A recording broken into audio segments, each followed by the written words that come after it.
Rabbi shrah li sadri wa yassir li amri wahlul 'uqdatan min lisani yafqahu qawli. Qala Allah Ta'ala, a'udzu billahi minasy syaithanir rajim. Bismillahirrahmanirrahim. Wal 'ashr innal insana lafi khusr illa alladhina amanu wa 'amilus shalihat wa tawasaw bil haqq wa tawasaw bis sabr. Teman-teman yang dirahmati Allah Subhanahu wa taala, puji syukur kepada Allah kita malam ini bisa ngumpul lagi di sini belajar bareng walaupun suasananya mungkin tidak terlalu serius seperti di dalam kelas. Niatin aja pertama kita duduk iktikaf di rumah Allah. Itu aja udah luar biasa pahalanya. Sehingga kalaupun misalnya kita duduk di sini terus dengerin tausiah nggak ngerti, tapi insya Allah ngerti karena tausiahnya nggak terlalu berat. Kalaupun kita nggak ngerti, kita tetap pertama udah dapat pahala iktikaf. Dan iktikaf itu pahalanya kata Nabi, fadzalikumur ribat, seperti orang yang berjihad dengan adegan ribat. Ribat itu kalau di zaman Nabi mengepung benteng musuh dengan waktu yang lama, hari, minggu, bahkan kadang-kadang sampai 1 bulan. Kalau sekarang di Palestina, pasukan perjuangan pembebasan Palestina yang dikenal dengan nama Hamas, mereka ribat di terowongan-terowongan menunggu tentara Israel lewat, itu bisa berbulan-bulan sampai 1 tahun. Itu namanya ribat. Jadi berdiam diri sambil ngepung benteng musuh. Nah, itu salah satu adegan paling membosankan dalam jihad. Kalau ketemu musuh langsung itu jelas. Atau kalau misalnya serang-serangan itu jelas. Tapi kalau ini nungguin. Ngapain kok ditungguin? Kenapa dikepung? Karena salah satu strategi jihad di zaman itu adalah mengepung benteng supaya orang-orang di dalam benteng itu menyerah karena kehabisan stok makanan. Akhirnya mereka nyerah.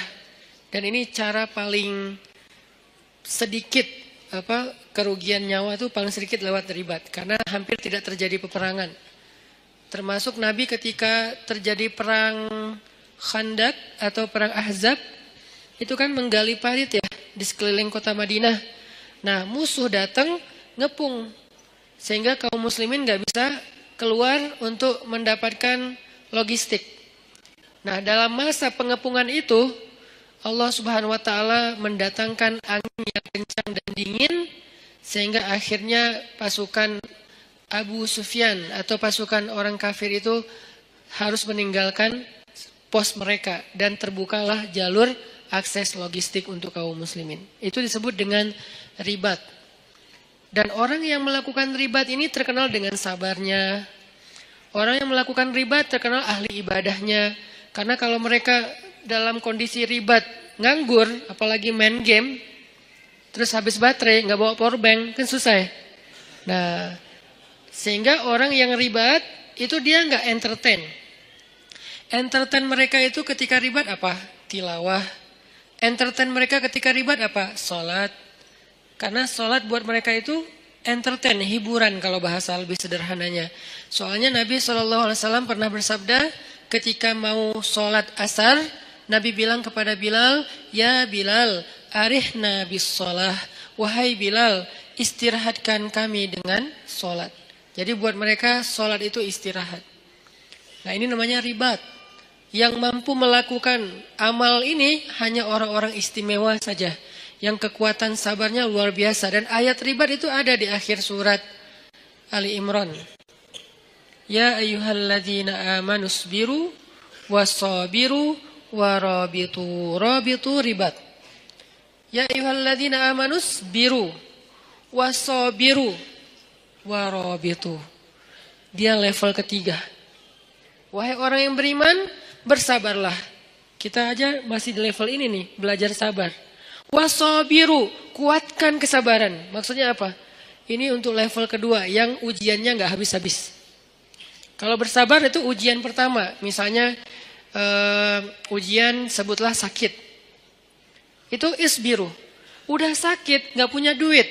Wasabiru. Udah sakit, nggak punya duit, nggak ada yang perhatiin.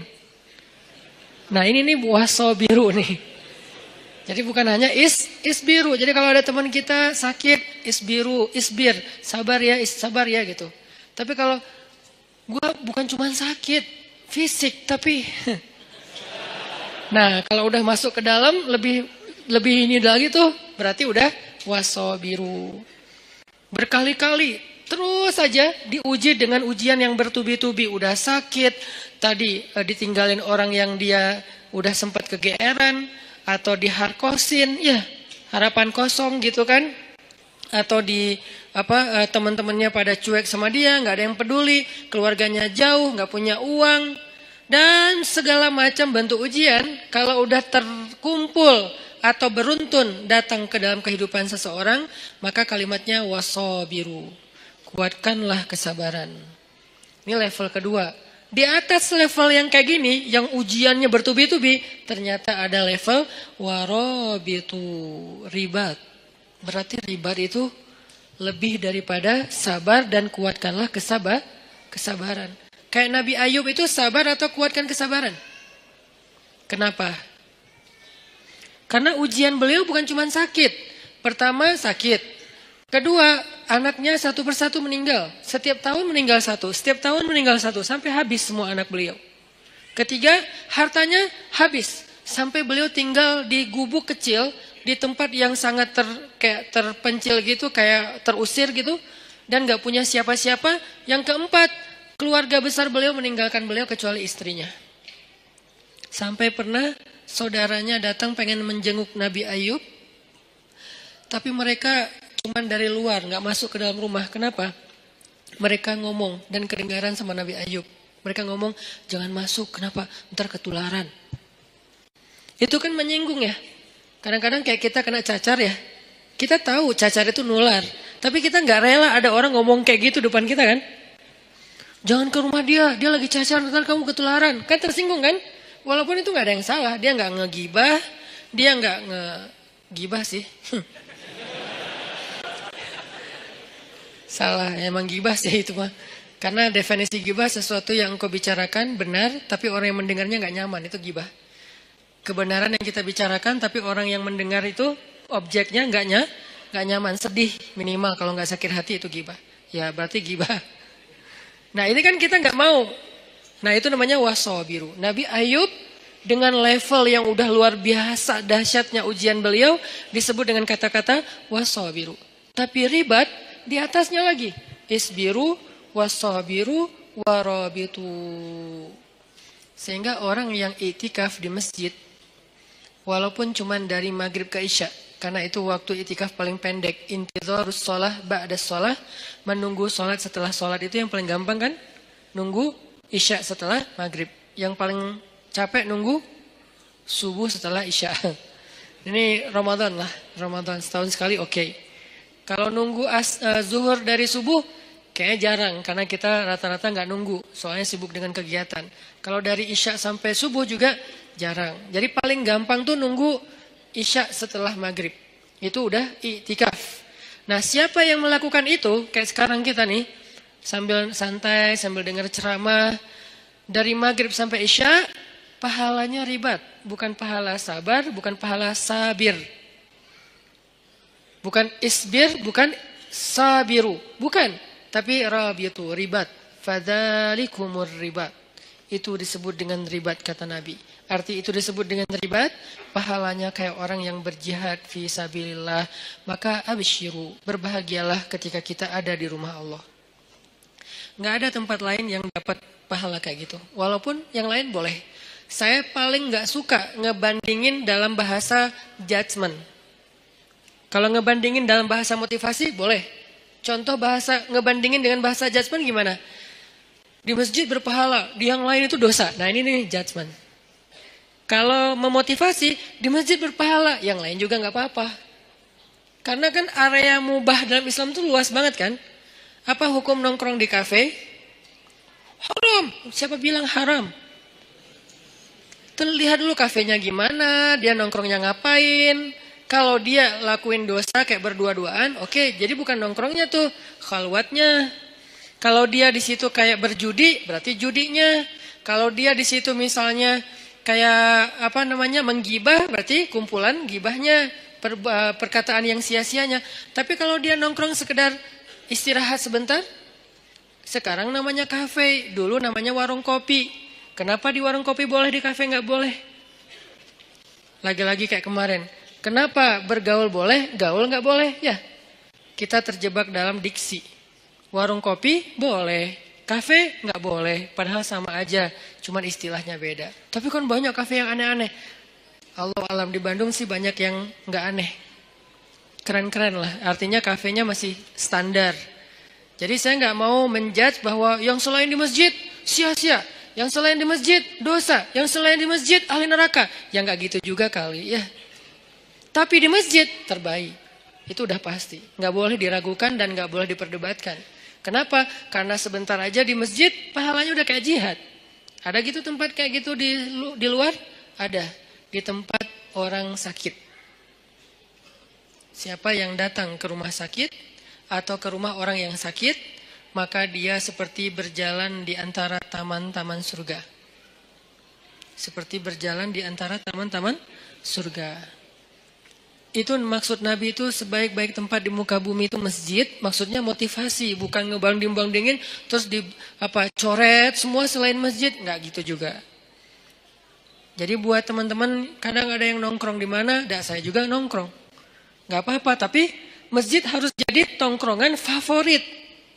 Yang lain kayak gimmick atau tambahan-tambahan kayak bonus lah ya. Tapi tongkrongan paling favorit itu adalah nongkrong di masjid. Kalau ada yang nanya, di masjid kok nongkrong? Ya nongkrong itu bahasa Arabnya majelis. I'tikaf. I'tikaf itu artinya berdiam diri. Berdiam diri bahasa anak mainnya nongkrong.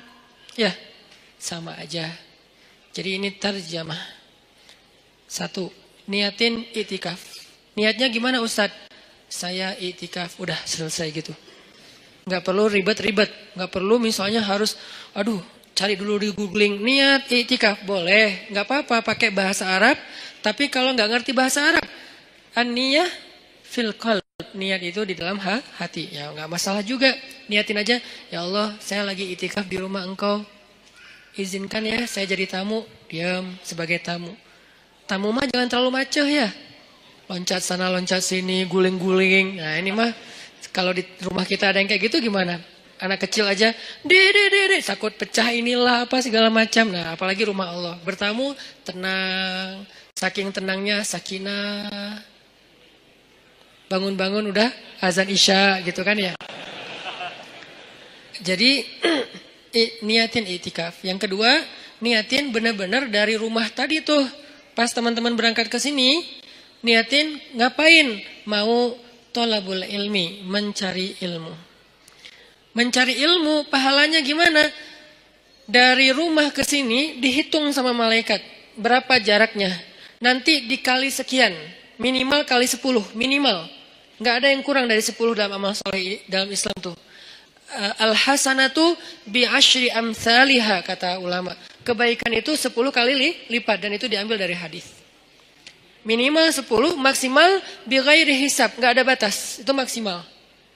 Sehingga kalau kita niatin datang ke sini pengen cari ilmu, selain tadi i'tikaf nongkrong di rumah Allah, karena rumah terbaik itu rumah Allah, saya senang aja demen banget nongkrong di rumah Allah, nyaman gitu, dapat rahmat dari Allah, nah itu udah keren. Satu lagi cari ilmu, sehingga jarak dari rumah ke tempat kita ini ke masjid nanti dikali sekian oleh malaikat, mudah-mudahan dikalinya ribuan.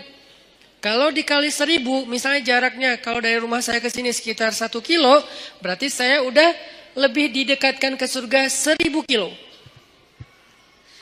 Jadi saya motong jalan ke surga 1000 kilo. Dari mana hitungannya Ustaz? Dari hisab. Dari padang mahsyar.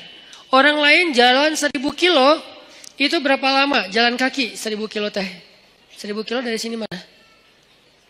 Sini Surabaya itu 700 kilo. Sini Surabaya balik ke Semarang. Nggak ada kerjaan. Karena dari sini ke Surabaya saya karena nggak tahu kalau Bali berapa ya. Dari sini ke Surabaya balik lagi ke Semarang kurang lebih lah ya 1000 kilo. Itu kira-kira kalau jalan kaki berapa lama? 2 minggu? Gimana kalau jalan kaki? Capek. 2 minggu ya. Berarti sekali kita mencari ilmu, Allah menghemat jarak kita ke surga daripada mahsyar itu 2 minggu minimal. 2 minggu. Sehingga kalau misalnya kita dawam seminggu sekali kita cari ilmu dikali sekian ribu, berarti insya Allah sudah lebih cepat masuk surga 1 tahun, 2 tahun, 3 tahun, 100 tahun. Itu kalau dikali 1000. Sedangkan Allah Maha Rahman, wa rahmati wasiat. Rahmat Allah itu luas sehingga bisa aja bighairi hisab, dikalinya bisa lebih dari 1000. Ini talabul ilmi. Dan orang yang mencari ilmu itu dinaungi oleh malaikat. Tapi kalau lagi naik motor mencari ilmu jangan lihat ke langit. Malaikat mana ya? Gak usah. Karena pasti ada malaikat lagi naungin kita. Naungin itu gimana? Menaungi dengan rahmat, dengan doa. Ya Allah beri dia kasih sayangmu, ampuni dosa dia. Beri dia kasih sayangmu, ampuni dosa dia. Yang merasa banyak dosa, cari ilmu. Yang merasa banyak dosa, duduk dalam rumah Allah. Itu didoain terus-terusan oleh malaikat. Itu aja udah keren. Belum lagi yang lain-lain. Ada doa-doa yang niat-niat yang khusus. Ya terserah. Yang penting hasanah kebaikan. Maka mudah-mudahan malam ini kita duduk di sini doang.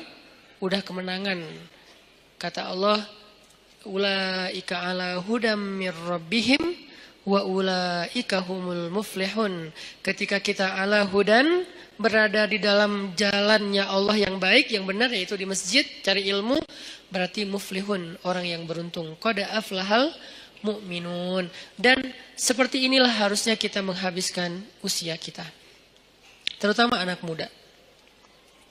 Sehingga malam ini kita membahas tentang mager. Ini termasuk mager yang berpahala. Magernya di masjid. Gimana magernya? Nggak gerak. Santai, ada tempat bersandar, tapi jangan rebutan tiang. Sedapatnya aja. Yang gak dapat pun gak masalah. Jangan berkecil hati. Gak dapat tiang, jangan berkecil hati. Bisa di depan. Nanti hitungannya gimana Ustaz? Mana yang lebih utama ketika kita hadir dalam kajian ilmu? Duduk dekat tiang atau duduk dekat Ustaz? Tergantung. Kalau capek banget, cari tiang. Kita harus berlapang dada dengan semua kondisi orang ya, nggak boleh kita menjudge. Jangan-jangan yang cari tiang tuh kayaknya nggak ada niat banget nyari ilmu. Belum tentu. Kita mungkin kalau secapek dia, bahkan datang juga enggak. Dia masih mending udah datang, walaupun bersandar di tiang. Yang penting jangan sampai pagi. Udah, sampai beres taklim pulang. Ini artinya teman-teman bahwa ini termasuk diantara cara menghabiskan waktu yang paling berkah tuh. Duduk di masjid, dengerin ilmu, salah satunya, bukan satu-satunya, karena kebaikan itu banyak banget. Nah, sesuai dengan judul kita, itu kaitannya dengan wal asr ya, demi masa, innal insana lafi khusr, manusia itu dalam kerugian, illal ladzina amanu wa amilus solihat, wa tawasaw bil haq, wa tawasaw bis sabr. Kecuali orang yang secara yakin dia orang yang beriman, secara zahir dia orang yang beramal soleh, dan secara mental dia orang yang secara sosial dia orang yang bergaul dalam bentuk watawasaw bil haq watawasaw bis sabr. Itu orang yang beruntung. Tapi saya bicara tentang memanfaatkan waktu dengan baik. Saya mau membawa kita ke sebuah hadis Nabi SAW tentang 7 golongan yang mendapatkan naungan Allah pada hari ketika tidak ada naungan kecuali naungan Allah.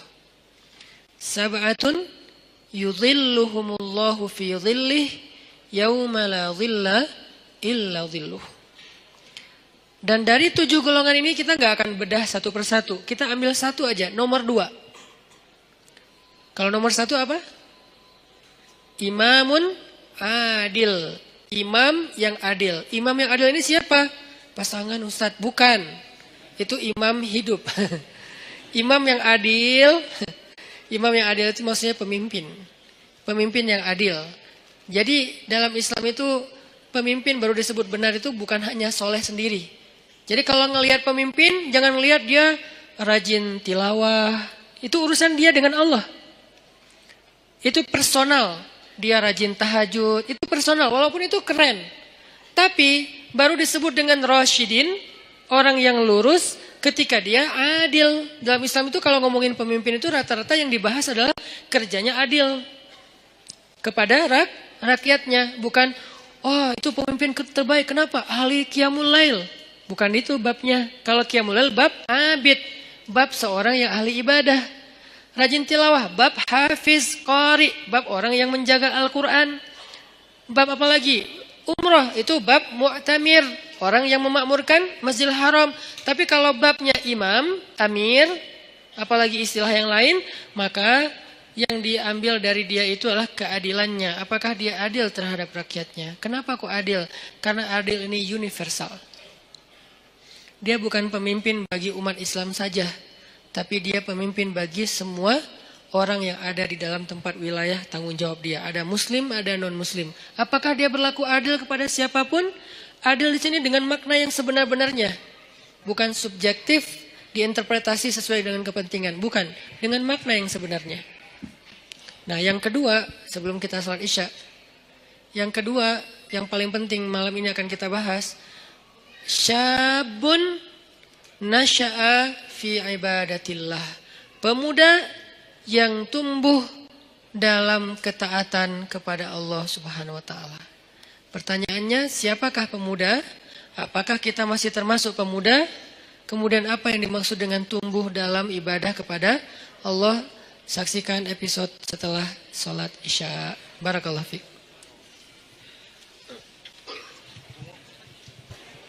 Bismillahirrahmanirrahim. Teman-teman semuanya yang disayang Allah Subhanahu wa taala. Tadi kita membahas tentang niat kita hadir ke sini, dan itu juga salah satu di antara amal solih dan kebaikan yang kita dapatkan hanya dengan sekedar duduk di masjid. Kalau kita lelah, istirahat di masjid. Kalau kita galau, mengadulah kepada Allah di dalam masjid. Kita punya masalah, mintalah pertolongan Allah di dalam masjid. Jadi masjid itu harus jadi tempat favorit kita. Sebagaimana firman Allah Subhanahu wa taala di surat At-Taubah, bahwa di antara ciri orang yang beriman adalah orang yang memakmurkan masjid. Ayat ini kemudian diperjelas dengan hadis, kalau kamu melihat seseorang itu bolak-balik ke masjid rumah, maka saksikanlah kalau dia itu adalah orang yang beriman. Kalau dia beriman, maka dia punya hak mendapatkan semua kebaikan yang Allah janjikan kepada orang yang beriman. Apa janji Allah untuk orang yang beriman? وَبَشِّرِ الَّذِينَ آمَنُوا وَعَمِلُوا الصَّالِحَاتِ أَنَّ لَهُمْ جَنَّاتِ. Allah janjikan untuk mereka jannat.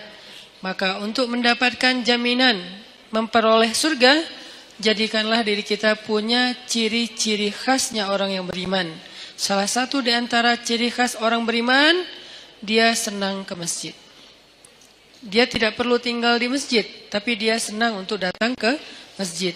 Ini artinya bukan hanya sholat 5 waktu, mencari ilmu, sekedar istirahat, nongkrong, tilawah, sholat duha.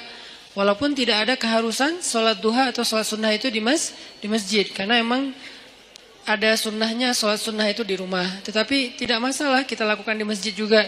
Nanti di rumah ada bagian sholat sunnah yang lain. Nah, berkaitan dengan judul kita mager pada malam ini, saya pengen ngangkat hadis tentang 7 golongan yang mendapatkan naungan Allah di padang mahsyar. Hari ketika nggak ada lagi naungan, arti nggak ada naungan, kita nggak akan nemu pohon di sana. Karena dalam konteks literasi Islam yang disebut dengan naungan itu nomor 1 itu pohon. Kita nggak akan nemu pohon di padang mahsyar, karena semua areanya satu bumi yang ukurannya 1000 kali lebih besar daripada bumi tempat kita tinggal sekarang. dan namanya tetap bumi. Bumi mahsyar namanya. Kalau di akhir surat Ibrahim Allah nyebutnya yauma tubaddalul ardu ghairal ardi was samawat. Hari ketika bumi yang lama sudah berganti dengan bumi yang baru. Earth yang lama berganti dengan earth yang baru. Earth yang baru itu disebut dengan Ardul Mahsyar. Kita nyebutnya padang mahsyar. Dalam teks Arab disebutnya Ardul Mahsyar. Terjemahan yang lebih tepatnya bumi mahsyar, planet mahsyar. Ukurannya 1000 kali lebih daripada ukuran bumi yang sekarang. Mataharinya juga berkali-kali ribu lipat lebih besar daripada matahari yang sekarang. Kebayang gak tuh panasnya kayak gimana? Dan pada masa itu yauma la dhilla illa dhilluh. Gak ada tempat bernaung, berteduh sama sekali. Kita gak akan nemuin pohon sama sekali. Tidak ada kendaraan yang kita bisa berlindung dari cahaya matahari seperti mobil kita. Kalau orang Arab kendaraannya onta, terus di atas onta itu ditaruh semacam tenda gitu kan ya. Itu udah gak ada. Kalau dalam konteks modern, mobil. Nggak ada rumah tempat kita berteduh dengan ruang ber-AC. Sama sekali nggak ada. Semua tempat itu panas. Kalau di bumi sepanas apapun kita masih bisa nyari minimarket ya buat ngadem. Kita bisa nyari pohon. Kita bisa mencari payung. Kita bisa pakai topi. Kita bisa dipayungin sama dia. Masih banyak cara gitu untuk berteduh dari matahari. Pertama mataharinya nggak panas-panas amat. Keduanya banyak tempat berteduh. Nggak kebayang di padang mahsyar matahari entah berapa kali lebih panas daripada sekarang. Dan kemudian buminya juga tidak ada sama sekali kehidupan. Tandus, setandus-tandusnya. Itu hari yang paling luar biasa, melelahkan. Coba teman-teman renungkan, ingat-ingat ya. Dalam hidup kita pernah gak ngejalanin satu hari yang capek banget di luar rumah? Capek banget di luar rumah. Kalau buat saya pengalaman kayak gitu tuh terjadi pas lagi haji, hari Jumat, haji besar. Saya jalan malam nih, begitu matahari terbenam, jalan dari Arafah ke Muzdalifah. Jalan ke Muzdalifah. Sampai di Muzdalifah itu jalan padahal cepat sebetulnya dekat. Tapi karena crowded banget akhirnya macetnya bukan oleh kendaraan, macet oleh manusia. Kalau di Indonesia, Bandung, Jakarta kita sering macet kendaraan. Ini macetnya itu manusia. Sampai berhenti tapi manusia. Coba kalau berhenti kendaraan masih mending. Bisa pakai motor, bisa jalan kaki lebih cepat naik mobil daripada naik mobil. Ini orang tapi macet, berhenti. Sampai di Muzdalifah itu udah tengah malam. Padahal kalau normalnya paling juga sejam. Sampai Muzdalifah tengah malam. Muzdalifah langsung tepar di atas tanah, istirahat sebentar. Karena emang ada sunnahnya bermalam di Muzdalifah. Tapi kita gak mungkin bermalam penuh. Karena ngejar, karena macet jadi kita kondisional. Istirahat sejam 2 jam di atas tanah, tidur. Bangun tidur milihin kerikil untuk lontar jamarat. Jalan lagi ke Mina. Sampai di Mina udah subuh. Subuh lontar jamarat. Lontar jamarat, beres lontar jamarat langsung pulang ke Mekah. Dan itu semua jalan kaki. Pulang ke Mekah buat tawaf ifadah. Nah itu sampai di Mekah itu udah menjelang zuhur. Tawaf gak usah jalan, berhenti aja, berdiri aja gitu. Itu kita tawaf sendiri, dibawa oleh arus. Jadi tawafnya gini. 7 putaran. Gitu aja, muter. Karena ke bawah arus saking padatnya manusia. Lalu beres tawaf yang kayak gitu kondisinya, udah jalan dari kemarin maghrib sampai siang nih jalan terus, tidur baru 2 jam itu juga nggak jelas. Kemudian balik lagi ke Mina karena harus masuk Mina sebelum matahari terbenam. Kalau masuk pas matahari udah terbenam nanti kena denda. Akhirnya kita ngejar balik lagi ke Mina, perjalanan sekitar 3 jam lebih. itu adalah hari yang paling melelahkan dalam hidup saya di luar rumah. Dan padang mahsyar kalau dibandingkan dengan itu tuh bukan kerikil lagi, lebih kecil dari kerikil kepayahannya, nggak ada apa-apanya. Padang mahsyar lebih dahsyat dari itu. Jalannya bukan setengah hari kayak saya cerita tadi, jalannya bisa 100 tahun, bisa 1000 tahun, bisa sekian puluh ribu tahun. Itu jauhnya benar-benar jauh. Nggak ada kendaraan, benar-benar nggak ada kendaraan. Nggak ada naungan, benar-benar nggak ada naungan. Tandus setandus-tandusnya. Itu yang disebut oleh Nabi, yauma la dhilla illa dhilluh. Nggak ada naungan sama sekali kecuali naungan Allah. Cuman satu-satunya tempat kita berteduh, nggak akan kepanasan, nggak akan kepayahan, cuman berada di bawah naungan Allah. Masalahnya cuman ada 7 komunitas yang masuk ke dalam naungan itu. Sisanya enggak. 7 komunitas ini pun ternyata saringan dari orang mukmin, saringan dari orang Islam. Jadi bukan masalah yang penting saya udah Islam, enggak. Dari orang Islam sendiri masih disaring lagi benar-benar yang spesial. 7 golongan kalau bahasa resminya, 7 komunitas, 7 geng kalau bahasa anak nongkrongnya, cuman ada 7 kelompok. Salah satu dari 7 kelompok itu, nomor 2-nya adalah syabun nasya'a fi ibadatillah. Pemuda yang tumbuh dalam ibadah kepada Allah atau dalam ketaatan kepada Allah. Pertanyaannya, apa definisi syab atau pemuda? Secara usia dalam Islam, pemuda itu usia di bawah 40 tahun. Itu syab. Secara status belum menikah.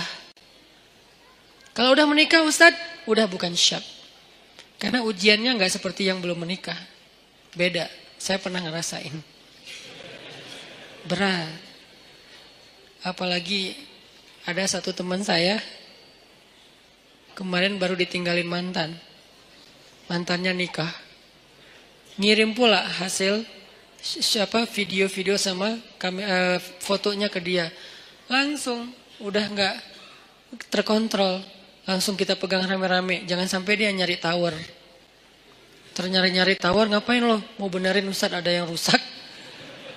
Pura-pura ternyata mau loncat. Nah ini nih namanya ujian. Ujian ketika kita belum menikah. Ujian di usia muda di bawah 40 tahun. Kalau belum menikah tapi udah di atas 40 tahun, beda lagi. Usianya di bawah 40 tahun. Secara status belum menikah. Karena kalau udah menikah, dia udah ngerasain ketenangan, sakinah. Litaskunu ilaiha. Supaya kalian cowok-cowok merasa tenang kepada perempuan. Udah tenang. Tapi kalau sebelum menikah, itu zulzilu. Zulzilu itu kalau dalam bahasa kita tuh gempa dengan skala 9,8 skala Richter. Itu zulzilu tuh. Sampai ada ayat zulzilu iza zulzilatil ardu. Dan yang tahu banget ayat itulah jomblo. Zilzal, kehidupannya itu terguncang luar biasa. Ngelihat orang semuanya kayak dia paling sengsara di muka bumi. Ngelihat setiap orang tuh deg-degan. Ngelihat cewek deg-degan. Dan apalagi ngelihat ceweknya crowd kayak gini gitu ya. Baru masuk di depan mall, aduh saya kok deg-degan ya. Zulzilu, guncangannya tuh luar biasa. Kalau yang udah sakinah, santai. Karena di sebelahnya ada istri. Kalau nggak ada istri, deg-degan juga. Gitu. Intinya mah beda ujiannya. Karena beda ujiannya, maka beda pula rewardnya.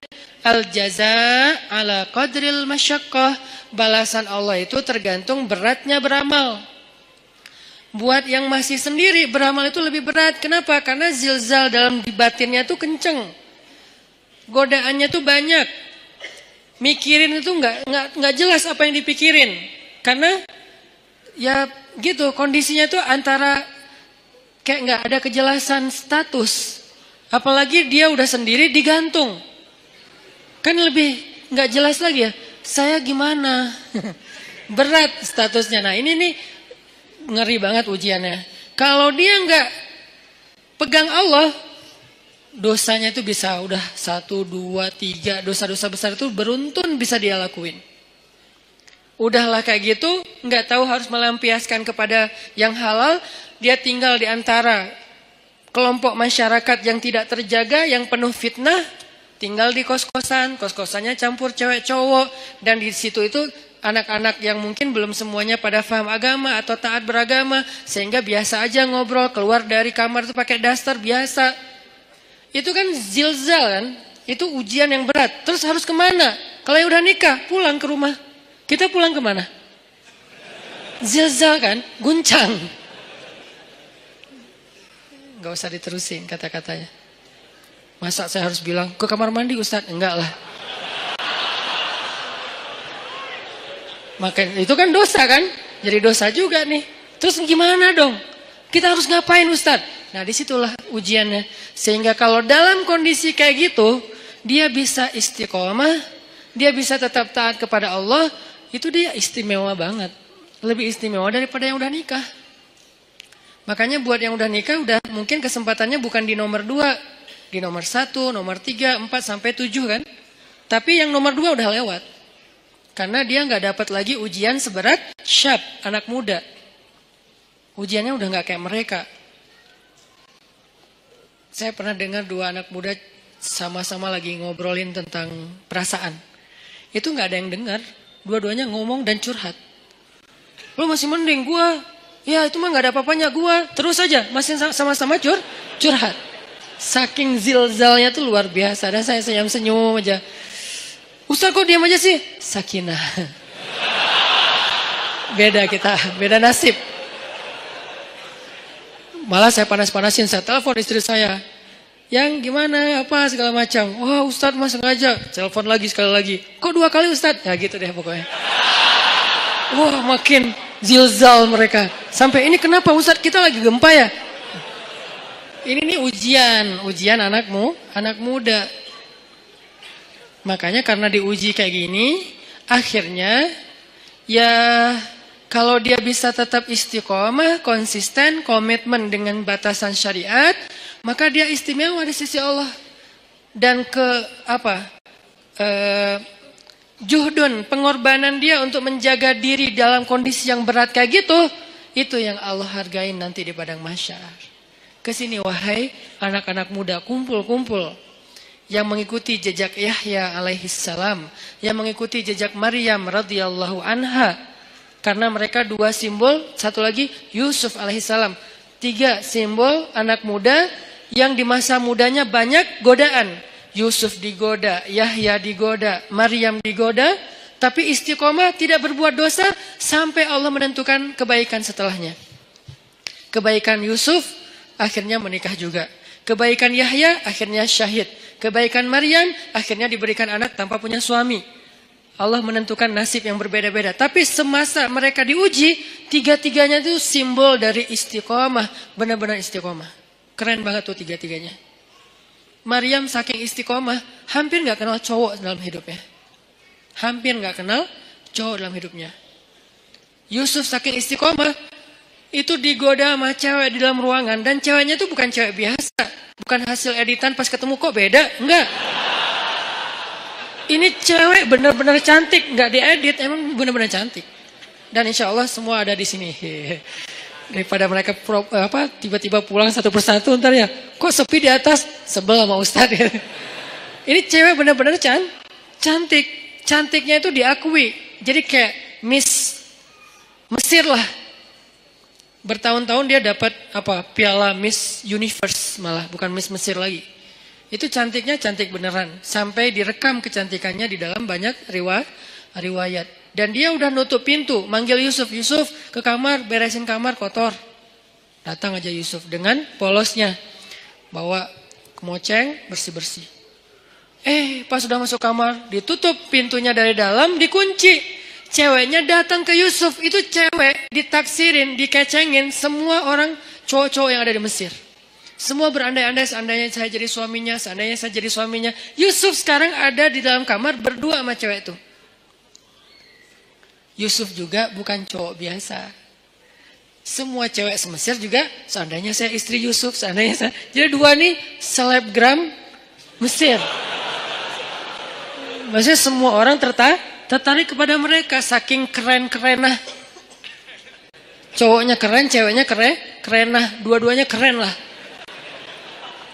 Ini dua orang yang keren nih berkumpul di satu ruangan, dikunci, dan ceweknya tuh rawadathu. Rawadat itu ngegodain. Gimana Ustaz? Nggak usah diimajinasikan. Cukup kayak gitu aja pokoknya. Dipanggil mungkin, tapi nggak sampai berbuat dosa ya. Dipanggil atau ya kesini wahai Yusuf, aku mencintaimu. Nggak ada siapa-siapa, kamu nggak usah khawatir. Aku akan rahasiakan apa yang terjadi hari ini di sini dan segala macam. Wah itu udah luar biasa. Wahammat bihi, dia tuh bergairah kepada Yusuf. Dan Yusuf normal. Kalau nggak normal nggak ada ujian. Maaf saya nggak tertarik sama cewek. Nggak ada mas, nggak ada ujian. Jadi nggak perlu diteladanin kan, karena dia tidak wajar. Tapi Yusuf ini normal. Apa dalil bahwa Yusuf normal? Wahamma biha. Makanya kalau kita baca Quran tuh tafsirnya tuh yang detail, kata demi kata. Wahammat bihi, wahamma biha. Yang ceweknya bergairah kepada Yusuf, yang Yusuf juga bergairah kepada cewek tersebut. Sama-sama bergairah, sama-sama tertarik. Tiba-tiba Allah tunjukin burhan, muncul wajah Yakub di depan Yusuf. Yakub dalam keadaan ekspresi sedih, gini aja. Gitu ekspresi Yakub. Sedih banget Yusuf sampai kayak gini. Jangan sampai ayah bakal kecewa banget kalau kamu sampai ngelakuin ini. Buat apa ilmu yang ayah ajarin selama ini? Buat apa pengorbanan ayah selama ini? Kamu lupa dengan semua nasihat ayah. Seolah-olah ya.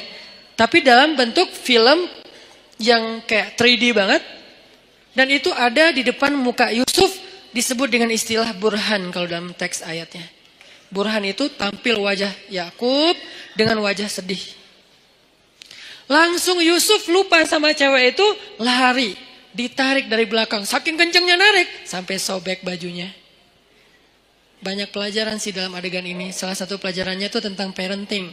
Tentang cara ayah mendidik anak sampai muncul burhan itu gimana. Nanti di kesempatan lain lah kita bahas. Saya dulu pernah ngisi satu materi tentang parenting. Saya cuma membahas burhan aja. Gimana caranya seorang ayah bisa ngedidik anak sampai kebayang wajah ayahnya itu ketika dia mau bikin dosa. Itu namanya udah sampai ke level burhan.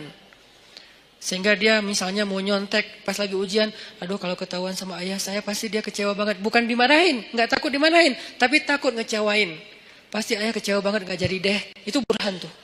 Gimana sampai ayah bisa menampilkan imajinasi itu di benak anak kalau bukan dengan kasih sayang yang dalam banget.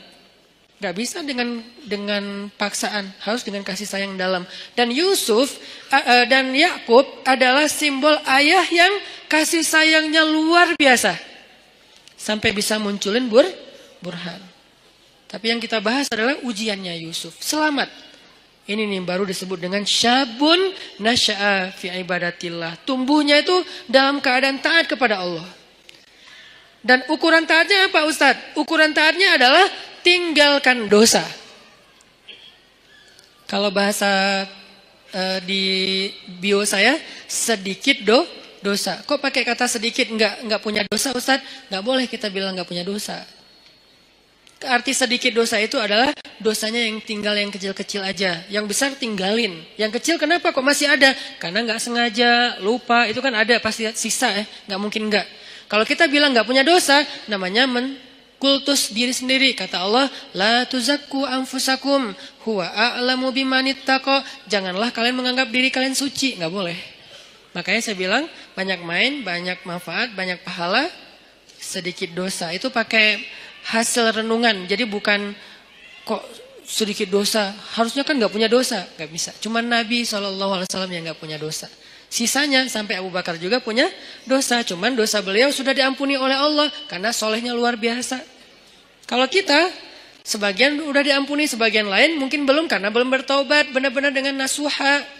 Tapi usahain tinggalkan dosa. Kita cukup ninggalin dosa aja.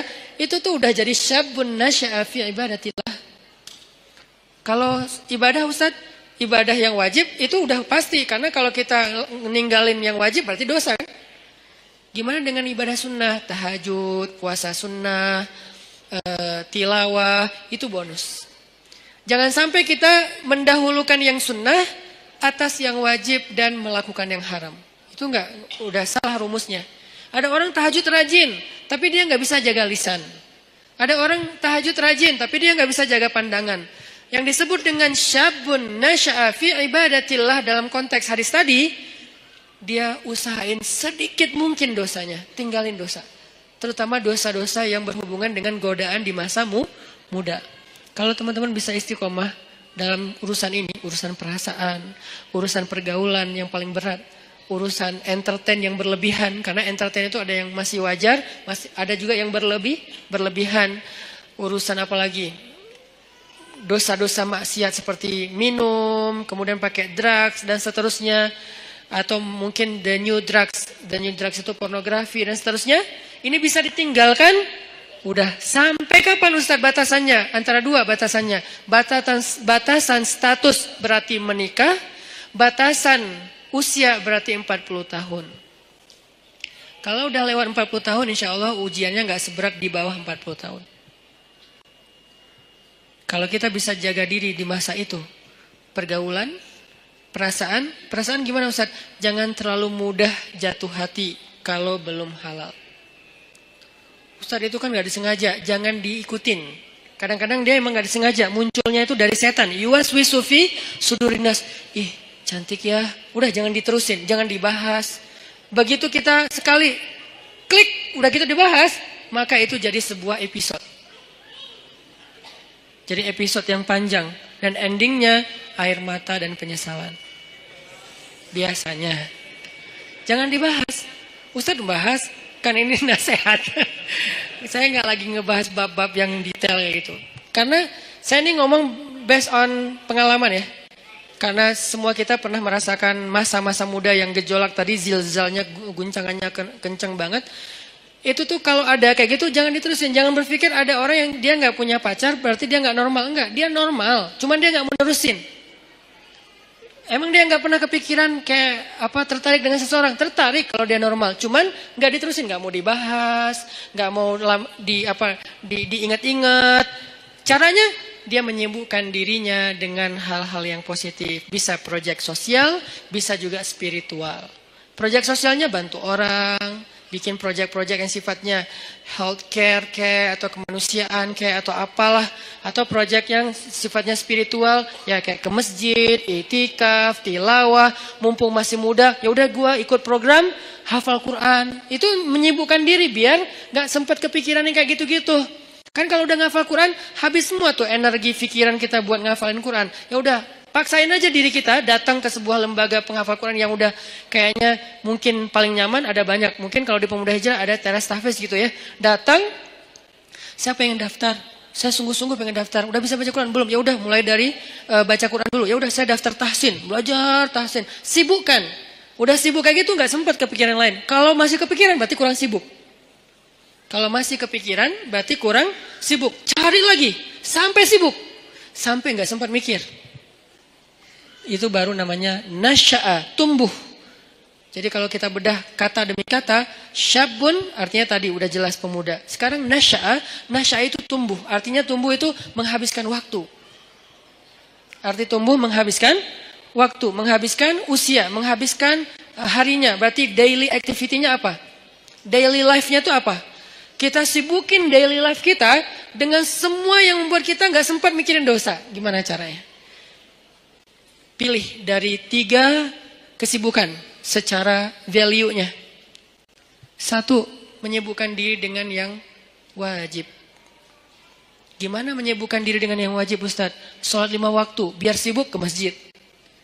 Kalau nggak ke masjid kan nggak terlalu sibuk ya. Tinggal wudhu, sholat di tempat kita berada. Jadi kan nggak terlalu sibuk kan. Tapi kalau biar sibuk, takes time dan lumayan effortnya lebih, wudhu ke masjid. Terus sampai di masjid, insya Allah auranya beda tuh ketimbang kita di tempat kita doang. Ini saya nggak ngomongin hukum, saya ngomongin motivasinya, fadlnya, keutamaannya. Apa? Ditasji' kalau dalam bahasa Arabnya. Ditasji' kepada kebaikan. Sibukkan, nasya'a itu menyibukkan diri dengan sesuatu yang membuat pertumbuhannya itu semuanya atau enggak semuanya pun mayoritasnya positif. Daily life kita tuh mau diapain? Yang wajib ibadah misalnya, yang wajib orang tua misalnya, berbakti sama orang tua. Itu udah lumayan tuh ngambil waktu kita. Jadwalin. Kalau misalnya kita ngerantau, telepon, WA.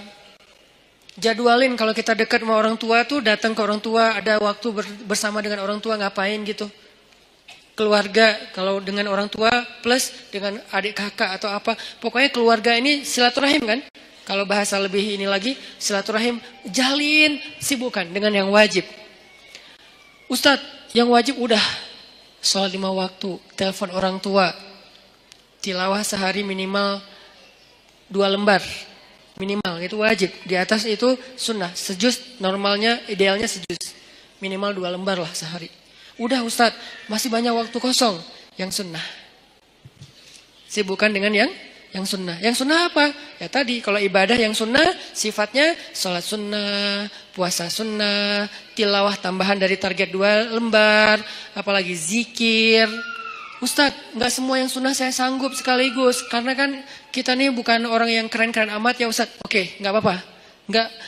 Yang wajib 10%. Oke? Yang sunnah 20%. Masih sisa berapa?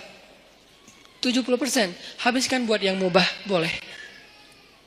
Karena yang wajib dalam kehidupan kita kan nggak banyak kan sebetulnya. Yang sunnah lebih banyak dari yang wajib. 20%. Atau yang wajib 20%, yang sunnah 30%.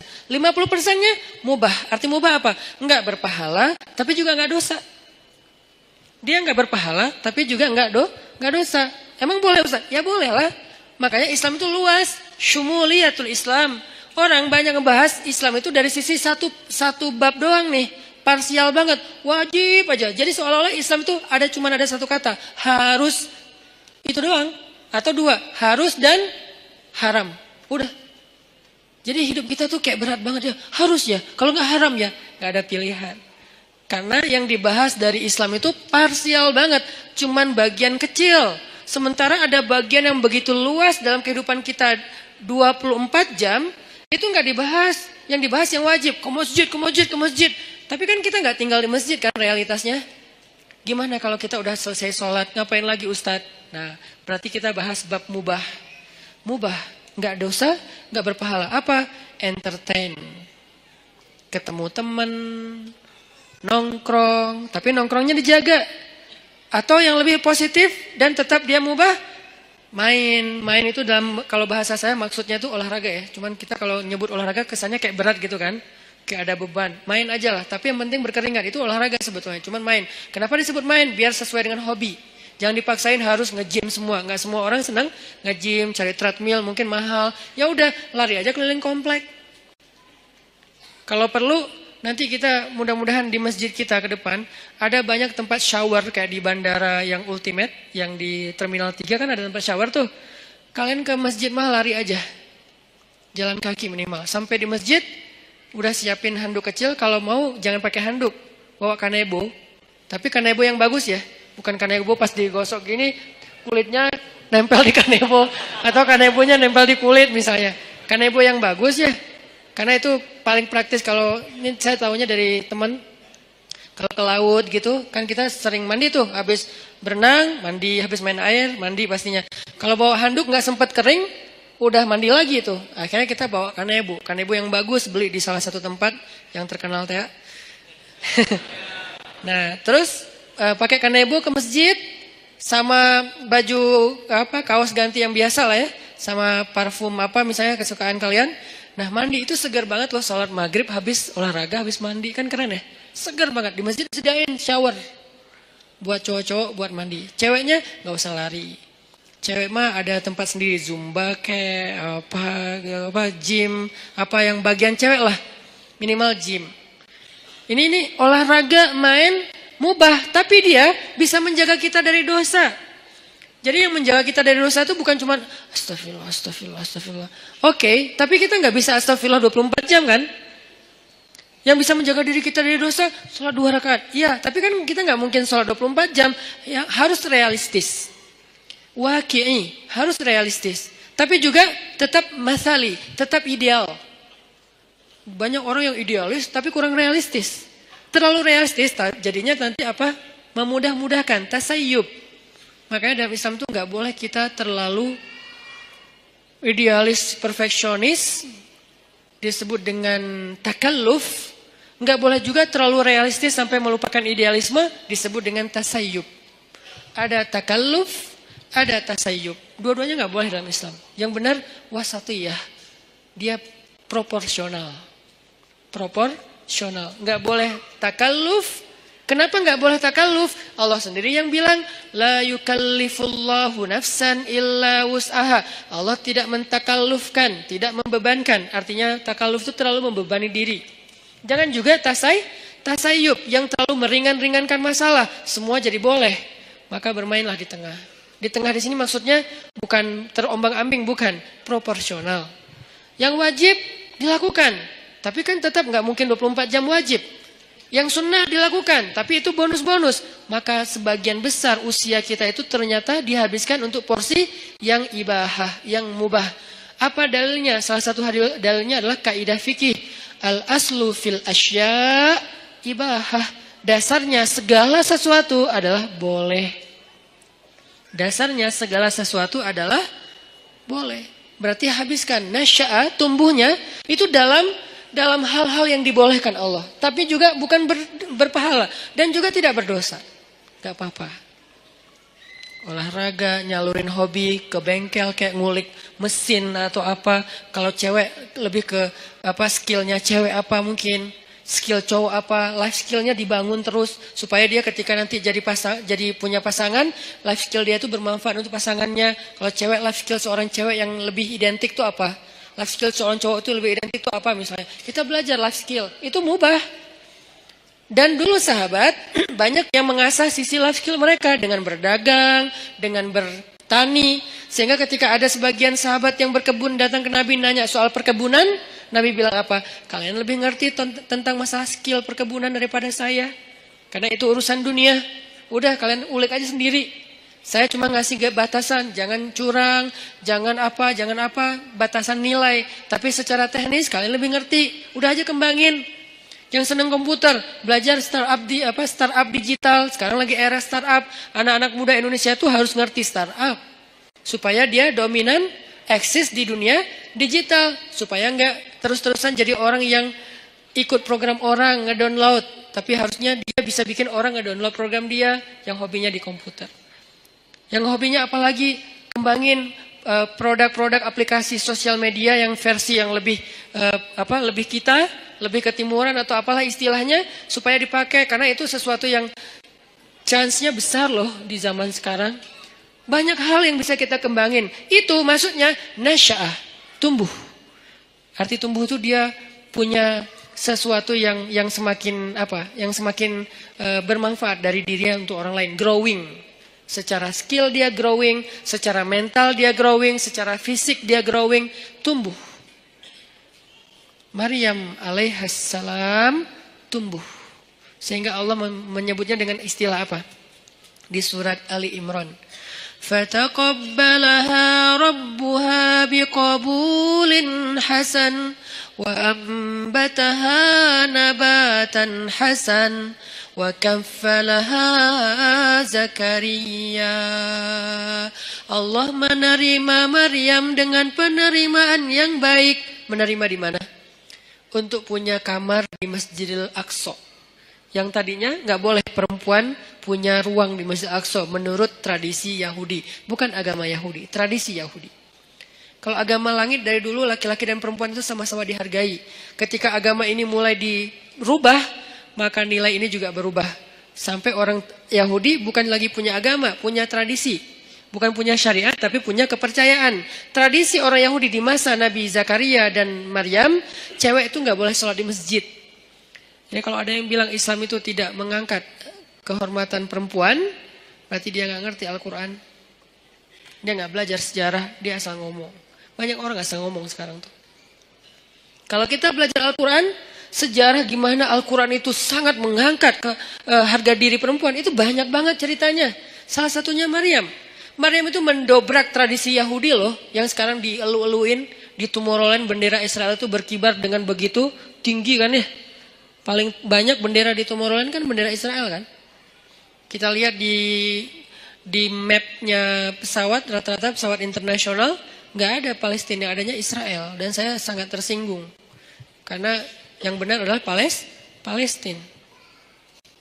Artinya yang kita bangga-banggain, moderat lah, cerdas lah, apa segala macam, seolah-olah mau diikutin agama mereka, tradisi mereka pelan-pelan, justru mereka menghancurkan dan meremehkan perempuan. Perempuan dijadikan pajangan. Apakah itu yang dianggap dengan menghargai perempuan? Sesuatu yang dipajang itu kan berarti jadi barang. Yang berharga itu nggak boleh dipajang. Yang berharga itu ditaruh di box. Boxnya ditaruh di dalam sebuah peti atau di dalam sebuah loker, dalam lemari, lemarinya dikunci, kamar dikunci, pintu dikunci, gerbang digembok. Namanya safety box. Saking berharga. Karena kurang berharga di display. Siapa aja boleh nyentuh, siapa aja boleh lihat, siapa aja boleh bolak-balik. Taruh lagi, datang lagi yang baru, bolak-balik naruh lagi. Kenapa? Kurang berharga. Sekarang kalau kayak gitu, kira-kira siapa yang lebih menghargai perempuan? Yang menjaganya dengan menutupnya, dengan menjaga batasan, jangan terlalu banyak bergaul ke semua laki-laki, kecuali yang ada urusan-urusan yang penting saja. Atau yang buka-bukaan, display di banyak produk, di banyak event, di banyak festival. Mana yang lebih menghargai perempuan? Kalau mau dilihat dari sisi realitasnya. Baca nanti sejarah Maryam. Maryam tuh mendobrak tradisi Yahudi. Yang tadinya perempuan ditolak di masjid. Masjid Aqsa. Ditolak. Datang Maryam dibawa oleh Zakaria. Rame tuh di antara rabi-rabi Yahudi. Orang-orang pemuka agama Yahudi debat. Wahai Zakaria, kamu sudah mencoreng tradisi nenek moyang kita. Mana pernah di Masjid Aqsa ini ada perempuan. Mereka lupa bahwa bahwa agama ini berasal dari seorang laki-laki yang punya istri, yang punya anak perempuan, yang punya ibu. Manusia biasa yang tidak jauh dan tidak bisa lepas dari kehidupan seorang perempuan. Mana pernah di Masjid Aqsa itu ada perempuan dan nggak boleh perempuan itu rendah, nggak boleh dia sama dengan laki-laki. Itu tuh doktrin Yahudi loh. Perempuan itu rendah sehingga dia tidak boleh diberikan hak yang sama dengan laki-laki. Perempuan itu hina, jadi nggak boleh masuk ke masjid yang mulia. Laki-laki doang yang mulia dan boleh masuk. Itu tradisi Yahudi sebelum datangnya Maryam. Datang Maryam, Allah takdirkan namanya pun Maryam. Dan tahu arti Maryam? Khadimah. Maryam itu artinya pelayan masjid. Itu arti Maryam. Saya memberi nama anak saya dengan kata Maryam, berharap dia melayani agama. Makanya saya kasih nama Maryam. Jadi saya tahu asal usul nama itu, sehingga saya bangga dengan nama Maryam. Bukan, pasaran Ustadz, biarin aja. Pasaran mungkin namanya, tapi sejarahnya gak pasaran. Coba cari sejarah seperti Maryam, ada gak yang nomor 2? Gak ada, cuma ada 1. Sejarah orang kayak Maryam, ada 2-nya gak? Gak ada, cuma ada 1. Yang sekeren itu. Kalau ada sejarah yang lain, beda cerita. Khadijah keren, beda cerita. Fatimah keren, beda cerita. Asiyah keren, beda cerita. Tapi yang kayak Maryam, gak ada, cuma 1. Yang paling kerennya, dahsyatnya luar biasa. Bahkan di antara 4 perempuan sempurna ini, sebagian ulama berpendapat Maryam nomor 1-nya. Jadi saya kasih nama Maryam, saya berharap ya Allah, kelak mudah-mudahan anak saya ini Maryam menjadi khadimah lidinik, menjadi pelayan untuk agamamu. Arti melayani agama, dia memperjuangkan agama dengan potensi yang dia miliki. Maryam, makanya takdirnya bernama Maryam khadimah di Masjidil Aqsa. Akhirnya debat adu dalil. Setelah adu dalil kalah nih rabi-rabi karena memang mereka bukan nabi kan, ngelawan Zakaria yang nabi, yang cerdas, yang bijaksana. Akhirnya Allah berfirman, "Fataqabbalaha Maryam biqabulin hasanin." Allah menerima Maryam dengan penerimaan yang baik. Maksudnya Allah memuliakan Maryam. Berubahlah tradisi Yahudi sejak saat itu. Sejak Maryam masuk ke Masjid Aqsa, perempuan-perempuan Yahudi mulai boleh masuk ke Masjid Aqsa. Alasannya, tuh Maryam boleh, masa kami nggak boleh? Akhirnya boleh. Ini sejarah gimana agama-agama langit yang ditutup dan disempurnakan dengan Islam sangat menghargai perempuan. Tapi kan banyak laki-laki muslim tidak menghargai perempuan. Itu namanya human error. Bukan sistemnya yang error. Bukan syariatnya yang error. Orangnya yang error. Dan dia tidak mewakili Islam. Dia mewakili dirinya sendiri. Akhirnya Maryam tinggal di situ. Lalu ada kalimat wa ambataha nabatan hasana. Lalu dia tumbuh di sana dengan pertumbuhan yang baik. Nah, ini yang berkaitan dengan tema kita. Tumbuh dengan pertumbuhan yang baik. Bisa nabata, bisa nasya'ah. Kenapa untuk Maryam pakai kata nabata? Malam ini agak sedikit banyak mengulas tafsir ya. Kenapa Maryam pakai kata nabata tidak nasya'ah? Sedangkan hadis tentang pemuda tadi nasya'ah, tumbuh. Kalau Maryam nabatan wa ambataha nabatan hasanan. Kenapa nabata? Karena Allah pengen menghargai Maryam dengan istilah apa? Tumbuhnya pakai istilah bunga. Bunga itu nabata. Makanya jadi bahasa Indonesia nabati. Tumbuh-tumbuhan. Kan saya dulu ngajar bahasa Arab. Lumayan lama. Jadi saya tahu banget bahasa Indonesia itu banyak banget nyerap dari bahasa Arab. Sehingga kalau kita mau bilang anti Arab segala macam, kita lupa sejarah tentang berdirinya negara dan terbentuknya bahasa kita sendiri. Bahasa kita itu dibentuk oleh ulama. Buktinya banyak bahasa Arab di dalam bahasa kita. Banyak banget, 80%-nya bahasa Arab. Bahkan bahasa Sunda sebagiannya bahasa Arab. Ya, kalau saya pergi ke Kalimantan tuh saya bilang, kalian tahu nggak Katulistiwa itu bahasa apa? Bahasa apa Ustaz? Sanskerta? Bukan, bahasa Arab. Khatul istiwa. Khat artinya garis, istiwa artinya lurus. Garis lurus yang membentang di bumi. Kita nyebutnya bukan khatul istiwa, katulistiwa. Karena kita nggak bisa bilang kha, jadilah ka. Katulistiwa. Kita nggak boleh lupain sejarah. Cuman ini nggak perlu jadi perdebatan. Karena di sini nggak ada ruang debat, saya sampaikan. Tapi di sosmed saya nggak mau ngomong kayak gini. Debat, nggak penting. Tapi ini bagian dari taskif kita. Nabatan. Allah tuh pengen menghargai Maryam, maka disebut dengan nabatan. Bahasa kita nabati, artinya tumbuh-tumbuhan. Tumbuh-tumbuhan di sini artinya bunga. Maryam itu kata Allah, kamu itu bunga wahai Maryam. Kamu itu bunga. Makanya fitrah perempuan senang bunga. Jangan kasih kaktus tapi. Kan bunga Ustaz. Jangan. Atau jangan juga yang bunga apa yang di Bengkulu teh? Rafflesia. Keren ya? Emang keren, tapi bukan untuk dihadiahin ke cewek. Kamu, kenapa sih kamu? Enggak, ini bunga buat kamu. Aduh kok gini sih? Nah, bunga namanya juga bunga bangkai. Jangan kasih bunga, ya apalah.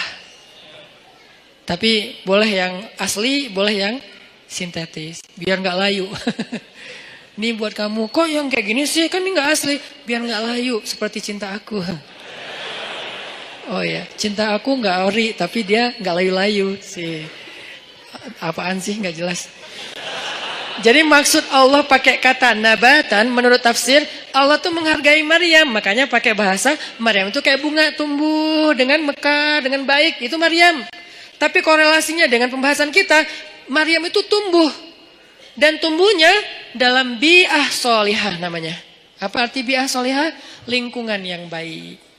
Berarti pelajaran kedua tentang tumbuh yang bisa nanti dapat naungan di padang mahsyar, biar kita termasuk orang yang gak mager adalah cobalah cari bi'ah solihah, carilah lingkungan yang baik. Kalau gitu kita gak boleh gaul sama orang yang gak baik, boleh. Tapi kita jadi ada dua, ada kebutuhan kita, ada lebih ke share-nya kita. Kita kalau mau sharing, mau giving, mau berbuat baik, cari orang yang belum baik untuk kita ajak baik bareng. Tapi kita sendiri juga belum baik-baik amat. Sehingga kita butuh yang mengajak kita lagi nih. Semua orang saling mencari dua itu tuh. Satu project untuk dia beramal soleh dengan mencari teman-temannya yang belum hijrah, ajak hijrah. Tapi kalau gaulnya sama itu doang, lama-lama kita lemah. Cari juga bi'ah solihah yang bisa ngajak kita, yang bisa ngingetin kita. Watawasau bil haq, watawasau bis sob.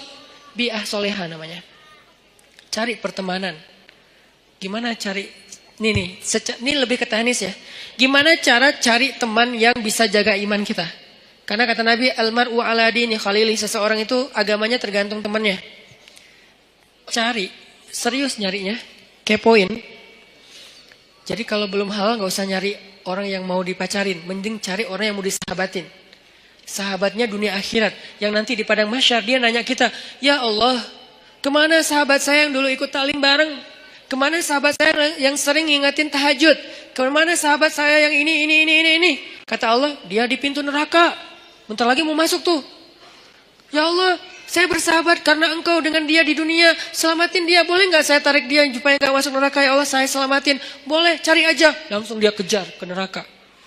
Nyari secepat mungkin dia ke pintu neraka. Ngomong ke malaikat, dia sahabat saya yang ini di mana orangnya? Itu tuh bentar lagi mau dimasukin. Sini, jangan masuk dulu. Akhirnya dikeluarin. Ada apa? Kamu sahabat saya? Iya, kita kan dulu bareng ke TSB. Emang masih disebut Ustaz istilah-istilah kayak gitu? Masih. Apa yang kita rasain di dunia itu masih kita sebut. Dan gak diganti istilahnya loh. Kita masih ngomong kayak gini banget kita ngomong. Kita kan Rabu malam sering ikut taklim bareng kan? Iya. Dan seringnya kita di depan halaman kan? Iya. Kenapa? Karena kita nungguin yang lain pulang, nanti kita boncengin, bayar. Boleh lah. Yang penting dia pernah ke masjid bareng. Ya udah, terus gimana nih? Allah memberi izin saya untuk menyelamatkan kamu dari neraka. Masuk. Nah, ini orang kayak gini harus dicari. Dia tuh nemenin kita di dunia dan akhirat loh. Lebih penting daripada pacar. Kecuali pacar halal. Kalau pacar halal udah gak ada lah yang bisa dibandingin ya. Udahlah terbaik itu mah. Tapi kalau ini mah beda project. Pacar halal kan untuk membahagiakan kita ya. Kalau ini untuk menyelamatkan kita. Bukan membahagiakan. Mungkin dia gak akan ngebahagiain kita. Jangan berharap kita bahagia bareng dengan dia. Aneh. Ustaz, saya udah bahagia dengan dia. Aneh ya. Dia nyelamatin agama kita. Maksudnya nyelamatin kita dari dosa. Nyelamatin kita dari pas lagi kayak futur, istilah anak-anak aktivis teh. Futur itu pas lagi down, ya drop imannya itu. Dia nyelamatin. Caranya gimana? Cari orangnya yang agamanya bagus. Arti agamanya bagus. Dia tuh kayak lebih stabil kesolehannya daripada kita. Walaupun dia bukan orang yang suci. Kalau dia berbuat salah sesekali, jangan langsung pundung. Wah ternyata sama aja, udahlah saya cari yang lain. Nggak ada orang yang suci. Susah nyarinya dan nggak akan ketemu. Mau balik lagi ke zaman Nabi, nggak mungkin. Jadi cari orang yang lebih stabil ibadah atau agamanya dari kita. Ada orang kayak gitu, udah pegang tuh. Deketin dia. Bujuk dia biar dia mau bersahabat dengan kita. Bujuk pakai apa aja, kasih hadiah kayak bantu dia ketika dia ada masalah. Saya punya teman kayak gitu beberapa orang. Sengaja saya pegang banget tuh. Salah satunya ada di Tasik. Yang dulu sempat tinggal di Bandung. Beliau pernah jadi supir angkot. Kemudian ketemu saya di Masjid Al-Latif. Kemudian kenalan. Beliau jadi curhat, saya kerja di angkot sekarang udah mulai agak susah dapat pelanggannya, udah sepi angkot sekarang Ustaz. Ya udah, yuk kita usaha yang lain, bikin usaha bareng dia, jual pulsa yang 60 cabang itu bareng dia. Biar dia terdongkrak lah ke penghasilannya. Udah gitu main di mobil, jual beli mobil bekas juga bareng dengan dia. Sampai akhirnya dia jual kue keliling pakai motor. Motornya saya hadiahin motornya. Butuh apa? Ya kayak lebih enak daripada jual beli mobil bekas. Karena kita beberapa kali jual beli mobil bekas rugi. Gak tahu cara milih mobil, ketipu wae ya. Jadi akhirnya udahlah, kita gak usah jual beli mobil bekas gitu ya. Mending kita yang lain aja. Apa dong gitu. Akhirnya dia mikir-mikir, dia survei. Udah saya mau jual roti aja, naruh-naruh di warung. Kan butuh kendaraan. Saya kasih hadiah motor. Gak mahal sih, semampu saya waktu itu beli motor bekas, saya kasih ini Pak pakai aja motornya. Wah alhamdulillah Ustaz, alhamdulillah. Doa, nah doa ini nih yang saya nunggu-nunggu nih. Semoga Ustaz rezekinya bertambah dan segala macam. Benar, langsung Allah buktikan. Semoga makin bahagia, benar. Langsung, suamiku keren banget sih. Gitu. Itu tuh kan yang paling berharga ya, dihargain cewek kan. Itu tuh benar. Jadi dia saya jaga. Dia akhirnya mungkin karena ya Allah yang lebih tahu yang terbaik. Akhirnya dia nggak sukses juga tuh bisnis roti. Pindahlah balik ke kampungnya karena anak istrinya di Tasik. Dia di Bandung kan kasihan ya. Ketemunya cuma 2 minggu sekali. Akhirnya udahlah Pak ke Tasik aja nanti. Di sana butuh apa saya support. Di Tasik dia jual sayur. Pakai motor yang tadi saya kasih. Terus mau buka warung. Bantuin buka warung. Kenapa? Saya pengen dia ingat saya setiap kali dia punya masalah. Sehingga kelak ketika saya punya masalah di akhirat, dia yang akan bantu saya. Di dunia, kalau dia punya masalah, saya bantu dia. Di akhirat, saya punya masalah, dia bantu saya. Itu prinsip saya tuh. Karena saya tahu ibadah dia. Dia pernah nginap di rumah saya waktu masih di Cimahi. Kan rumah saya tuh di tengahnya ada courtyard, courtyard. Maksudnya ada ruang terbuka gitu. Ruang terbuka di belakang baru ada kamar buat tamu. Jadi biar nggak nyampur dengan ruang utama. Jadi tamunya bebas, istri bebas di rumah. Jadi nggak harus pakai hijab terus. Nah malam nih jam 1 malam saya bangun ke dapur dengar orang nangis di belakang. Ngeri kan? Jam 1 malam dengar orang nangis. Ngeri banget kan ya? Itu horor banget loh. Tapi berhubung waktu itu saya penasaran, saya buka pintu dapur, saya ngeliat pelan-pelan, saya buka. Nih pokoknya kalau ada yang aneh, gue tendang nih. Buka pelan-pelan, udah siap-siap gitu kan. Ternyata dia lagi sholat di courtyard, di ruang terbuka itu. Karena ternyata hobi dia itu sholat di ruang terbuka emang. Tahajud. Dia lagi sholat, nangis dalam sholatnya. Gini. Dan saya berharap pas dia nangis itu, dia nyebut nama saya. Itu kan yang paling berharga kan. Karena mungkin buat dia, saya paling berkesan dalam hidup dia. Sering nolongin, sering jadi hero lah. Sehingga dia pasti nyebut di dalam doa itu yang saya harapin. Saya ngintip, Masya Allah. Nah ini berarti ini orang nih harus saya pegang nih. Saya tolong dia di dunia nih, biar dia tolong saya nanti di akhirat. Sampai, ini minggu depan saya niat mau ke Tasik lagi, mau ngasih dia hadiah karena anaknya mau nikah. Mau ngasih hadiah yang istimewa, biar dia ingat saya.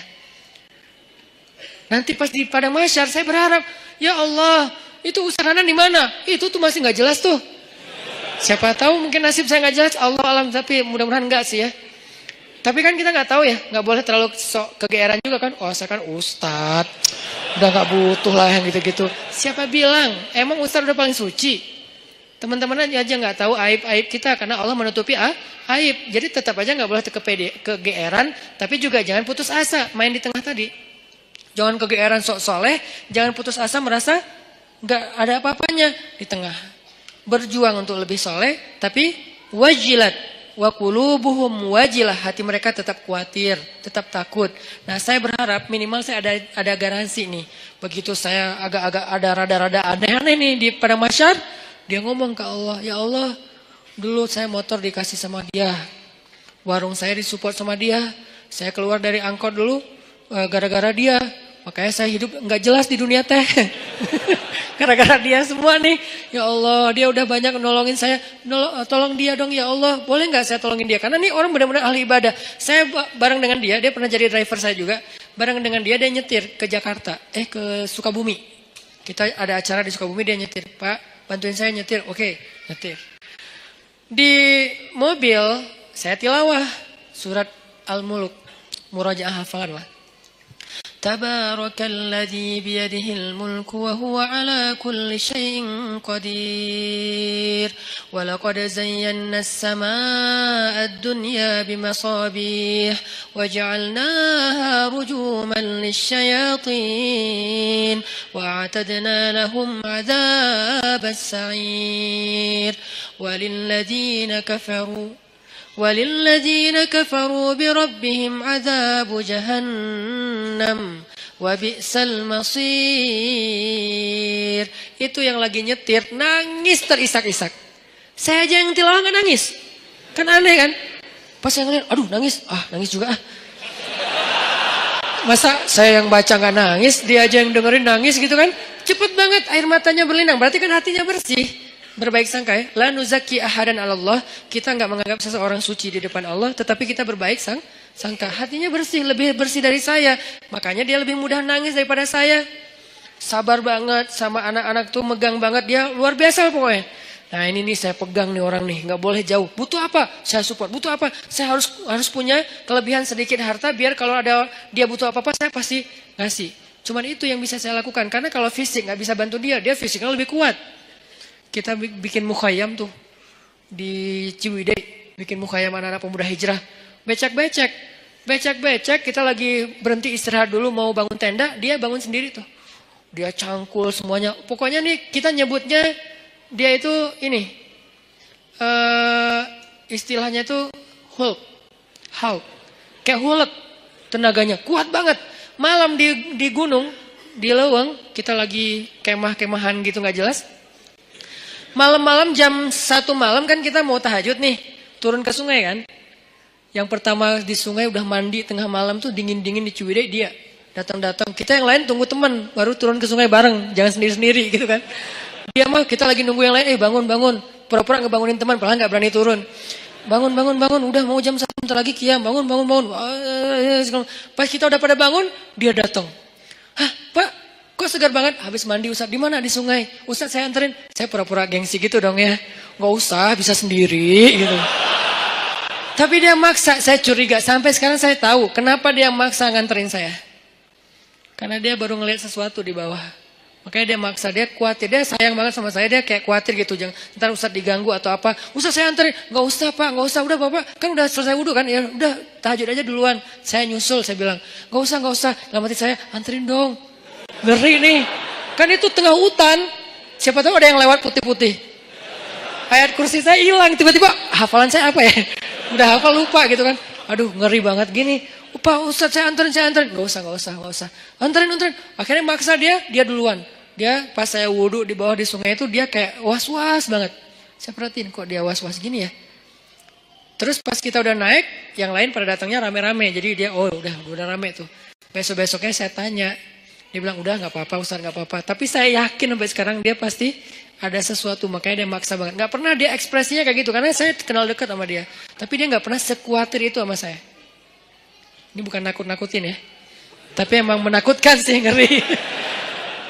Jadi maksudnya teman-teman, intinya adalah itu tuh cara kita nyari bi'ah solihah. 1, 2, 3. Kalau ada 40, targetnya 40. Kenapa 40 Ustaz? Hadis. Kalau seseorang meninggal dunia disolatkan oleh 40 orang solih, dijamin terbebas dari azab kubur, api neraka, pasti masuk surga. 40 dengan kualitas kayak dia, itu gak gampang loh nyarinya. Bukan 40 orang, 40 orang soleh. Yang solehnya secara zahir kita lihat. Dan kita gak bisa ngelihat yang batinnya. 40 orang. Mulai dari 1, 2. Dan orang kayak gitu tuh jangan cuma kenal. Kalau cuma kenal, nanti di akhirnya juga cuma kenal. Kamu kenal? Kenal. Gitu doang. Sampai bersahabat, sampai dia sayang sama kita. Makanya saya tuh walaupun dia udah di Tasik, kalau di rumah ada apa-apa, saya bilang, Pak, saya mau pindahan. Oh iya Ustaz, subuh dia datang tuh. Saya pernah tuh mobil saya, dia benerin rem. Cuman dia karena mungkin dia kayak otodidak ya, salah ngebenerin remnya. Malah ngelok gitu. Dia benerin rem mobil saya, karena sebetulnya saya bisa naruh di di yang resmi ya, dealer resmi. Cuman karena saya kayak ngerasa pengen nyari alasan buat ngasih ke dia. Saya nggak mau ngasih dia tanpa ada kerjaan, biar menghargai dia kan. Jadi saya kayak, udahlah rem mobil aja deh, cari-cari apa nih yang bisa diinin. Pak, benerin rem mobil udah habis, udah aus gitu kan. Cari dia sama dia rem mobil. Sebenarnya rugi buat saya, karena kenapa? Lebih bagus di dealer kan. Cuman kayak sayang aja gitu sama dia. Benerin, saya pikir ya aman-aman aja nih. Karena dia orang kuat banget. Saya pernah mobil yang dulu yang kita jual beli mobil, mobilnya mesinnya turun mesin. Kebayang nggak turun mesin? Itu ngerjain sendiri. Satu pakai dongkrak, satu pakai tangan. Satu sebelah sana pakai dongkrak, sebelah sini pakai tangan, sebelah kiri turunin mesin. Itu tuh orang benar-benar Hercules tuh. Sebelah sana, karena dongkraknya cuma ada satu pakai dongkrak, sebelah sini ditahan pakai tangan, turunin pelan-pelan mesinnya pakai tali gitu, udah turun, dipasang lagi pakai baut, itu sebelah tangan semuanya dikerjain sama dia. Itu ngeri banget tuh orang. Jadi kalau saya mau bantu dia dari fisik nggak mungkin. Saya bantu dia dari doa, dia doanya lebih panjang. Saya bantu dia mungkin hanya sedikit dengan kebutuhan finansial dia. Akhirnya saya bayarin, dia benerin rem mobil. Ternyata salah masang. Saya jalan di jembatan Surapati tuh ngelok. Tuk gitu. Tiba-tiba ngelok. Untung bukan di tol. Kalau di tol kan bisa ngejungkir kan. Untuk kecepatan ya sekitar 60 atau 40 gitu ngelok. Ngelok di atas jembatan. Saya telepon, Pak ini remnya kenapa ya? Dia di Tasik. Malam jam 9 malam. Pak ini rem kenapa kok bisa ngelok gini? Aduh Ustaz salah. Kayaknya ada yang salah. Saya sekarang ke Bandung. Dia mau ke Bandung aja tuh naik motor. Beneran jam 11 malam udah di Bandung. Padahal saya bilang jangan saya panggil montir aja datang ke tempat saya biar dibenerin di sini atau di direct deh. Jangan ya udah ditutup telepon tetap datang. Jam 11 malam datang. Ada apa lagi saya kejadian di sini tuh. Ini buat saya kenapa saya yakin banget megang dia. Ada apa aja dia datang, subuh-subuh datang. Jam 2 malam datang. Kalau di dunia aja kayak gini dia belain saya, gimana di akhirat? Supaya dibelain segitunya, kita harus modal dikit lah. Modalnya apa? Bisa modal dengan tenaga kita, dengan perhatian kita. Kalau ada kelebihan rezeki, dengan rezeki kita. Apa aja deh, pokoknya modal. Dapat 1. Saya baru dapat 3. 3 apa 2 lah. Pokoknya kurang dari 5 lah. Orang kayak gitu. Yang udah mau care banget sama saya di dunia. Dan saya berharap nanti kayak gitu care dia buat saya di akhirat. Kumpulkan 40 orang. Kalau bisa dapat, begitu kita meninggal, saya yakin insya Allah kalau nggak ada halangan yang darurat banget, saya meninggal nih, dia pasti datang dari Tasik sholatin saya. Dan saya berharap ada 40 orang kayak dia sholatin saya. Mudah-mudahan di antara orang itu adalah semua teman-teman yang ada di sini. Aman lah udah akhirat saya itu. Mungkin ada 1.000 orang, 2.000 orang yang sholatin kita. Pasti ada 40 orang mudah-mudahan ya yang soleh banget. Ya udah aman udah. Nggak ada azab kubur insya Allah. Dikubur tenang-tenang aja. Kiamat kapan ya? Kiamat kapan ya? Gitu. Karena orang yang baik amalnya kan pengen cepat kiamat kan. Di dunia kan pengen lama. Kiamat sudah dekat. Jangan ngomong gitu ah. Kalau dikubur, please ya Allah, tiup sangkakalanya, pengen cepat gitu, pengen masuk surga. Ini namanya bi'ah solihah, mencari pertemanan yang baik. Kayak gitu teknisnya. Yang terakhir, fi ibadatillah. Kalimat fi ibadatillah ini artinya dalam hal yang tidak berbuat dosa. 1, pemuda yang banyak godaan, yang penting istiqomah. Yang kedua, cari lingkungan, tumbuh. Kita habiskan waktu kita dengan hal yang positif, walaupun gak harus semuanya wajib dan sunnah. Dan yang ketiga, ibadah kepada Allah itu tingkatin. Kayak tadi, sibukkan diri kita. Sampai gak sempat mikirin dosa, sibukin. Apa yang bisa bikin kita sibuk? Yang menyenangkan gak apa-apa, tapi yang bukan dosa. Sibukin dengan ketemu teman, sibukin dengan misalnya ngerjain hobi, sibukin dengan olahraga, sibukin dengan main-main yang bermanfaat, sibukin dengan geng, sibukin dengan proyek sosial, naik lagi levelnya sibukin dengan Al-Quran, sibukin dengan ibadah. Pokoknya sibukin diri kita sampai gak sempat mikirin yang macam-macam. Itu baru namanya syabun nasya'a fi ibadatillah. Mudah-mudahan dengan gitu kita udah gak mager lagi insya Allah. Barakallahu fikum. Semoga semua yang ada di sini, teman-teman yang soleh dan solehah, kelak di padang mahsyar kita saling kenal, saling memanggil, dan saling menyelamatkan, saling menolong. Dan insya Allah semua kita termasuk di antara golongan yang Allah sebutkan orang yang mendapatkan naungan Allah di hari ketika tidak ada naungan kecuali naungan Allah. Allahumma inna nas'aluka ilman nafi'a wa qalban khashi'a wa amalan saliha wa rizqan halalan tayyiba. Allahumma ansuril Islam wal muslimin. Allahumma ansuril muslimina fi Palestin. Allahumma ansuril muslimina fi Suriah. Allahumma ansuril muslimina fi Yaman. Allahumma ansuril muslimina fi Rohingya. Allahumma ansuril muslimina fi kulli makan. Allahumma wahhid kalimatal muslimin wa wahhid sufufal muslimin wa alif baina qulubil muslimin. Allahumma ja'alna minas salihin. Rabbana atina fid dunya hasanah wa fil akhirati hasanah wa qina azabannar.